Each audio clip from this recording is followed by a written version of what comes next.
Hello जी, welcome back to my channel. कैसे हैं मेरे देवभूमि फैमिली? उम्मीद करता हूँ आप सब बढ़िया होंगे। मैं भी ठीक हूँ।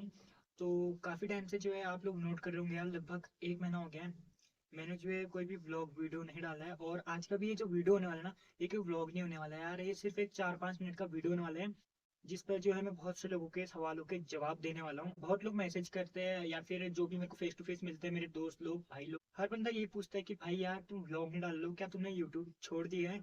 तुम्हारे तो अब 10,000 सब्सक्राइबर भी हो चुके हैं, तो क्या यार मतलब तुमने यूट्यूब छोड़ दिया, अब तुम लोग नहीं डालोगे या फिर चैनल बेच रहे हो? यार ऐसा तक भी कहते हैं किसी किसी ने तो कि यार अपना चैनल बेच रहे हो क्या तुम?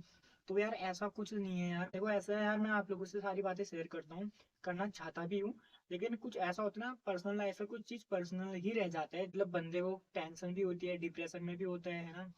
तो यार कुछ ऐसे सीन चल रहे थे यार मेरे साथ, कुछ भी ठीक नहीं हो रहा था यार। 4 दिन के अंदर अंदर जो है मेरा 1,000 रुपए का चालान कट गया। पहले तो ठीक है, 500 का स्कूटी में, 500 का बुलेट में। बुलेट को जो है मैं अल्मोड़ा लेकर आया था, व्लॉग के लिए ही लाया था। वैसे तो मैं व्लॉग बनाया मैंने उसमें, ऐसी बात नहीं है, व्लॉग भी बनाया मैंने, लेकिन यार किस्मत ही काम नहीं आई। एक 3.5 mm वाला जो होता है ना, जिसपे हम माइक कनेक्ट करते हैं, टाइप सी में लगाते हैं उसको, है ना, स्प्लिटर बोलते हैं मेरे ख्याल से उसको।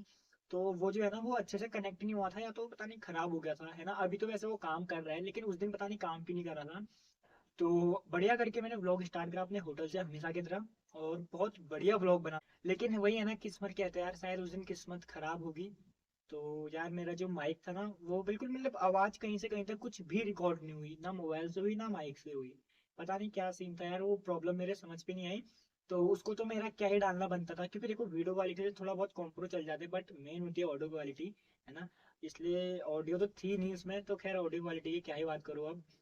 तो 500 का चालान उसमें कट गया था, नो पार्किंग का। और वो इसलिए क्योंकि आमा की तबीयत बहुत टाइम से खराब थी यार, आमा को ना कैंसर हुआ था। तो आमा की दवाइयाँ आती है बाहर से, वही लेने में गया था अल्मोड़ा में।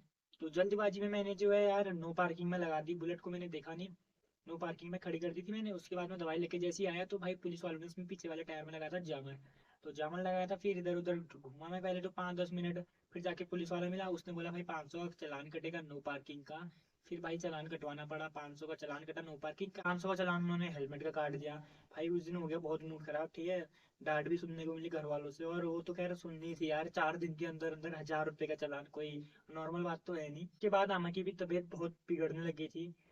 मेरी मम्मी लोग हिमाचल पे रहते हैं, तो वो लोग भी हिमाचल से आमा से मिलने आए थे, भेंट करने आए थे। आमा की धीरे धीरे तबीयत जो है वो बिगड़ती रही, तो उस चक्कर से ना यार चाचा भी बहुत टेंशन में आ गए थे। और यहाँ होटल को तो अकेला मैं ही संभालता हूँ, है ना। मैं था और जो हमने कारीगर रखे हुए हैं अंजा, है ना, तो मैं और वही थे बस। ज्यादा बर्डन मेरे ऊपर रहता है, क्योंकि सारा कुछ जो है मैंने ही संभालना होता है ना। 12 कमरे होटल में, तो सारे कमरे मतलब देखने पड़ते हैं, किस में क्या चीज है नहीं है, सब चीज ठीक है नहीं है ना। तो मतलब सब कुछ मेंटेन करना पड़ता है। बाकी रेस्टोरेंट है अपना ही अंदर, सब कुछ देखना पड़ता है। सही बताऊं तो भाई इतनी जिम्मेदारी है मेरे ऊपर, लोगों को देखने में तो लगता है, आप लोग भी कहते होंगे कि हाँ भाई क्या जिंदगी है, ये है वो है, लेकिन जिस बंदे को मतलब मेरे साथ हो रहा है, तो मुझे पता है भाई मेरी लाइफ कैसी है, ठीक है। मेरे ऊपर कितनी जिम्मेदारी है। भाई मेरे पापा नहीं है, मैंने अपनी दीदी की शादी वादी जो भी है सब कुछ मैंने ही देखना है, अपनी मम्मी का मैंने देखना है, क्योंकि लड़का मैं ही हूं ना। और तुम्हें पता ही है भाई लड़कों की लाइफ कैसी होती है, कितनी जिम्मेदारी होती है। और रही बात जिम्मेदारी की ना, यार वो तो मेरे ऊपर ना 8th क्लास से, 8th क्लास पे जो है ना, मैंने अपने पापा को खो दिया था यार, है ना। उसके बाद से बहुत सी मतलब उसके बाद ना बहुत डिप्रेशन में भी चले गया था मैं। कभी किसी को कुछ बात नहीं बताता मैं, तो बताऊं भी क्यों यार, क्योंकि मैं नहीं चाहता मेरी वजह से किसी और को टेंशन हो। अगर मैं अपनी मम्मी को अपनी बातें शेयर करूंगा, दीदी को अपनी बातें शेयर करूंगा, तो यार फिर उनको टेंशन हो जाता है, फिर वो परेशान हो जाते हैं। इसलिए मैं अपनी बातें किसी को नहीं बताता, जो है मेरे दिल पे है बस मैं अपने अंदर ही रखता हूँ। और यहाँ भी मैं चाचा चाची लोगों के साथ ज्यादा टाइम नहीं बिता पाता हूँ, क्योंकि भाई होटल भी देखना होता है। हाँ लेकिन चाचा जब यहाँ आते हैं तब उनके साथ खूब बातें बातें करता हूँ मैं। मतलब ऐसा है एज अ फ्रेंड, मतलब मेरे दोस्त भी है चाचा, है ना। और जब मेरे पापा थे, तो पापा से ज्यादा ना मेरे बेस्ट फ्रेंड, जैसे ये होते हैं ना, बच्चे जो होते हैं अपनी माँ के साथ ज्यादा फ्रेंक होते हैं, पापा से थोड़ा बहुत डरते हैं। लेकिन मेरा ऐसा था, मैं मम्मी से ज्यादा पापा के साथ फ्रेंक था, डरता था हालांकि मैं, लेकिन मैं पापा से बहुत ज्यादा बातें शेयर करता था। मतलब आज क्या हुआ मेरे साथ, जहाँ पे मेरी गलती होती थी ना, मैं वो भी बताता था, जहाँ पे मेरी गलती नहीं भी होती थी मैं वो भी बताता था। कहने का मतलब ये है कि मैं अपनी सारी बातें शेयर करता था। और जिस दिन मैंने अपने पापा को खोया ना भाई, उस दिन तो मैं टूट चुका था यार। मतलब ये था कि मेरे को जीने का मकसद ही नहीं रहा, क्योंकि सही बताऊं तो मेरा बचपन में ड्रीम ये था कि मैं बड़े होकर अपने पापा के साथ बिजनेस चलाऊं, क्योंकि मेरे पापा बिजनेसमैन थे ना। तो मैं चाहता था कि मैं उनके साथ जो है उनके बिजनेस में हेल्प करूं, या फिर मैं आगे जाके उनका बिजनेस मैं संभालूं और मैं उसको आगे बढ़ाऊं, ऐसा मैंने सोचा था। लेकिन कहते हैं ना यार कि हर सपने सच नहीं होते, तो वही वाली बात है, पापा ही नहीं रहे तो यार क्या बिजनेस क्या सपना, है ना। उसके बाद मैं चले गया था नैनीताल, जब मेरे पापा की डेथ हो गई थी। और नैनीताल गया, मैंने 2 साल नैनीताल से पढ़ाई करी। उसके बाद मैं हिमाचल चले गया था मम्मी लोगों के पास। हिमाचल से मैंने 1 साल करा, 1 साल 2 साल रहा मैं हिमाचल। उसके बाद मैं यहाँ आया था शादियों में मैं आया था। तो चाचा ने जो है होटल लीज में लिया था। तो मैंने उनकी मतलब मैंने कहा यार चलो अकेले थोड़ा हेल्प हेल्प कर देता हूँ, एक आध टाइम मतलब 1 महीने 2 महीने में यहाँ रहा। फिर उसके बाद मैंने कहा यार मैंने करनी तो ITI है, अब मैं चाहे हिमाचल से करूँ या यहाँ से करूँ, बात एक ही है। फिर मैंने सोचा क्यों ना अपनी पहाड़ से ही अपनी इस जगह से करूँ, क्योंकि भाई इस जगह को ना मैं हिमाचल में बहुत मिस करता हूँ। क्योंकि यार अपने पहाड़ की कोई बराबरी नहीं है, जो सुकून यहाँ की हवाओं में है, जो स्वाद यहाँ के पानी में है ना। नौकरी करने के लिए बाहर रहते हैं पहाड़ों से, जब वो घर आते होंगे ना, तो उनको ही पता है कि भाई घर आने में क्या फीलिंग होती है, यहाँ रहने में क्या मजा है करके। तो इसलिए मैंने कहा ठीक है चाचा, अब मैं यही रहूंगा फिर, है ना। और ITI कराओ मुझे, मैं ITI करूंगा। तो चाचा ने बोला ठीक है, और मेरे को ITI में मोटर मैकेनिक ट्रेड चाहिए थी, चाचा ने मुझे दिलाई ट्रेड मोटर मैकेनिक। और उसके बाद जो है वही मतलब मेरा सुबह डेली मैं ITI जाता हूँ, अपना 9 बजे यहाँ से निकल जाता हूँ होटल से।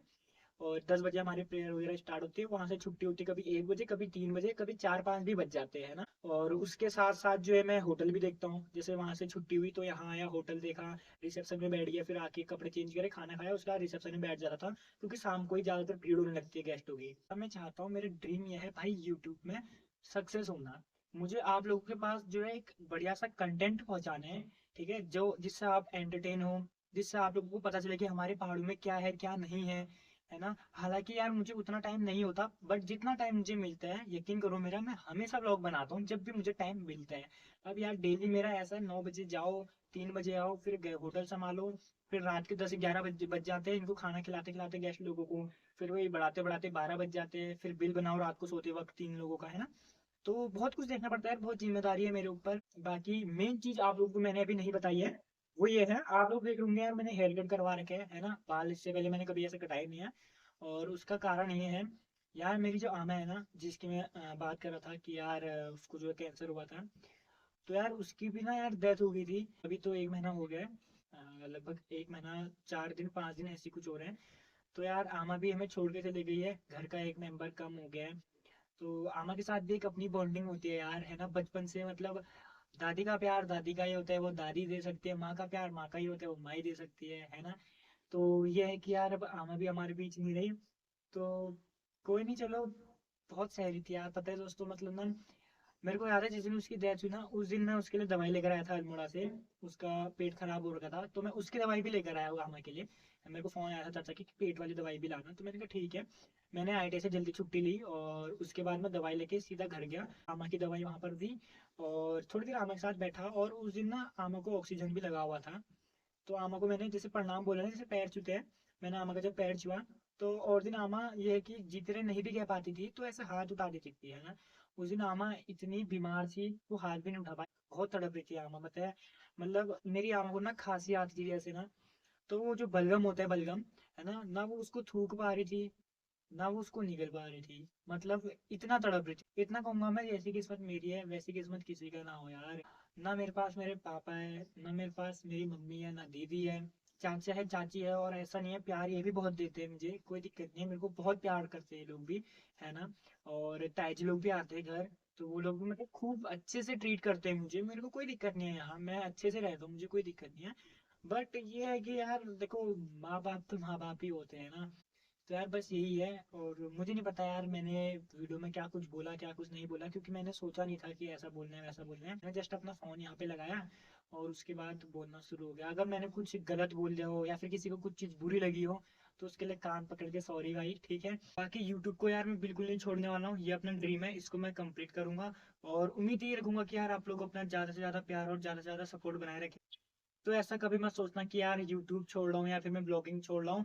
बाकी दो गुड न्यूज़ है यार, बहुत बढ़िया न्यूज़ है वो मैं आपको इसके नेक्स्ट ब्लॉग पे दूंगा। तो उम्मीद करता हूँ कि यार आप लोग अपना प्यार और सपोर्ट हमेशा बनाए रखोगे मेरे साथ। और अब मैं मिलूंगा आपको एक खतरनाक से ब्लॉग के साथ, तब तक के लिए जय देवभूमि उत्तराखंड।